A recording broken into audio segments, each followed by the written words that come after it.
امیر حمزہ کا ایمان لانا کوئی معمولی واقعہ نہیں تھا. جس طرح مسلمانوں میں خوشی کی لہر دوڑ گئی تھی تو کفار کے اندر یہ خبر ایک بجلی بن کے گری، تو وہ بھی دارالندوہ میں بیٹھے اور سوچنے لگے کہ اب کیا کیا جائے. آج ایک حمزہ بن عبد المطلب گئے ہیں، کل کوئی اور چلا جائے گا تو یہ تو طاقتور ہو جائیں گے. عمر بن خطاب مجلس میں موجود تھے. کہا تم قصہ چھوڑو، یہ کام میرے ذمہ رہا، میں بانی اسلام کی زندگی کا چراغ ہی بجھا دیتا ہوں. روز روز کا قصہ ہی تمام ہوتا ہے. تلوار حمائل کی اور ارادہ قتل سے گھر سے نکلتے ہیں. تقدیر ہنس کے کچھ اور ہی بول رہی ہے. سودا لینے کے لیے بازار گئے، سودا لینے کے لیے بازار گئے، ہاتھ اس کے بکے جس کے خریدار گئے. تلوار حمائل کی ہے، بانی اسلام کی زندگی کا چراغ بجھانے کی آرزو ہے. گھر سے نکلتے 22 سال کی عمر ہے، جوانی ہے، بانکپن ہے، چہرے پہ جلال ہے. خطاب کا جری جواں بیٹا ہے. راستے میں ایک صاحب ملے، دیکھا اور کہا کہ کیا تیور ہیں اور ارادے کدھر کے ہیں؟ کہا چراغ اسلام بجھانے جا رہا ہوں. کہا اس کی روشنی تو تمہارے گھر میں بھی پہنچ گئی ہے. پوچھا کیا ماجرا ہے؟ کہا تمہاری بہن فاطمہ بنت خطاب اور تمہارے بہنوئی سعید وہ بھی اس آقا کے غلام بن گئے.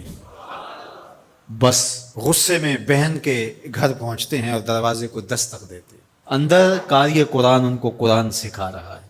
اہل خانہ سمجھے عمر آئے ہیں اور تیور بھی اچھے نہیں ہیں. قاری کو کہیں گوشے میں چھپا دیا اور دروازہ کھولا. دروازہ کھولنے کی دیر تھی کہ بہن پہ ٹوٹ پڑے، مار دھاڑ شروع کر دی. تم سابی ہو گئی ہو، تم نے آباء و اجداد کا دین چھوڑ دیا ہے. مار مار کے ان کو لہو لہان کر دیتے ہیں. تو بہن بولتی ہے عمر سنو، تم خطاب کے بیٹے ہو نا، میں بھی خطاب کی بیٹی ہوں، میں بھی اپنے موقف سے ہٹنے والی نہیں ہوں.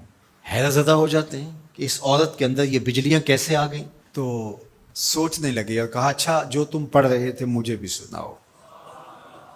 کہا تمہیں پہلے غسل کرنا ہوگا. عمر بدن دھو رہے ہیں، میرا رب دل دھو رہا ہے.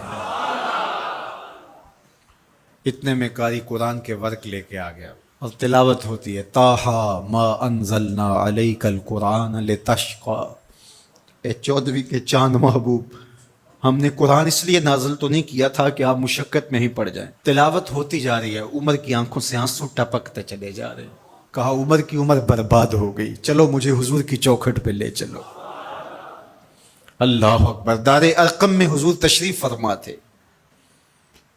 تلوار اس طرح حمائل کی ہوئی ہے اور اسی حالت میں حضور کی دہلیز پہ جا رہے ہیں. دروازے کے سوراخوں سے دیکھا صحابہ نے، کہا کہ عمر آ رہے ہیں، تلوار ہے ہاتھ میں. تو حضرت امیر حمزہ نے کہا گھبرانے کی ضرورت نہیں ہے، اگر ارادہ خیر سے آ رہے ہیں استقبال کریں گے، خوش آمدید کہیں گے، بٹھائیں گے، عزت دیں گے.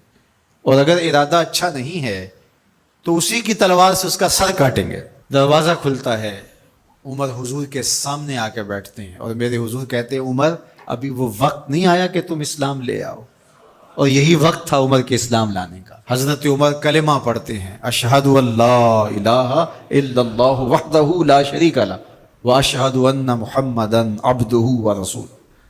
جو ہی عمر کی زبان سے کلمے کی صدا سنتے ہیں صحابہ اتنے زور سے اللہ اکبر بے ساختگی میں کہتے ہیں مکے کی گلیاں گونج اٹھتی ہیں. اللہ اکبر. اب ایمان لانے کے بعد جناب عمر حضور سے پوچھتے ہیں کہ حضور ہم حق پہ نہیں ہیں. فرمایا ہم حق پہ ہیں، اللہ کا دین سچا نہیں ہے. کہا اللہ کا دین سچا ہے. کہا کہ آپ اللہ کے سچے رسول ہیں. فرمایا ہاں میں اللہ کا سچا رسول ہوں. تو کہا پھر ہم چھپ کے نمازیں کیوں پڑھیں، ہمیں صحن حرم میں جانا ہوگا.